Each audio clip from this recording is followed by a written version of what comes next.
World दमा day की मुनासबत से आगाही मुहिम तो चलाई ही जा रही है। इसके साथ साथ इस्लामाबाद में एक वॉक का इनेकाद किया गया। हमारे साथ मौजूद हैं मलिक सईद अवान जो डॉक्टर मुर्तज़ा के हमरा हैं।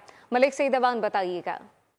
बिल्कुल, पाकिस्तान में आज वर्ल्ड दमा डे मनाया जा रहा है और इस हवाले से एक वॉक भी ऑर्गेनाइज़ की गई। अभी जो है ट्रेल 5 पे एक वॉक हुई और इसमें बेसिक जो उसके वॉक का मकसद था वो आवाम में आगाही पहुंचाना था दमा के हवाले से कि दमा मर्ज़ क्या है और पेशेंट्स कैसे रह सकते हैं और क्या एहतियाती तदाबीर कर सकते हैं। हमारे साथ हम मौजूद हैं। डॉक्टर साहब, ये थोड़ा सा बताइएगा। पाकिस्तान में जो हमारे पास एग्जैक्ट डाटा तो मौजूद नहीं है, लेकिन जो एक अंदाजे के मुताबिक जो हमारी लास्ट रिपोर्ट है, तकरीबन 1 करोड़ लोग ऐसे हैं जिनको दमा डायग्नोज्ड है।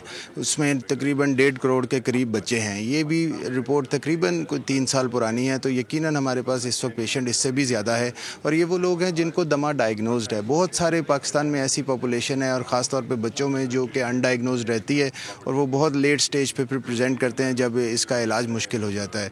दमे का इलाज बिल्कुल मुमकिन है। दमे के साथ आप नॉर्मल हेल्दी लाइफ गुजार सकते हैं। बहुत सारी दुनिया में ऐसी एग्जाम्पल्स हैं। जी बिल्कुल, डॉक्टर साहब का यही कहना था कि आप ट्रीटमेंट के ज़रिए दमा के मरीज़ नॉर्मल ज़िंदगी गुजार सकते हैं। ये कोई ऐसा मोदी मर्ज नहीं, एथलीट्स भी हैं। मलिक सईद अवान, बहुत शुक्रिया।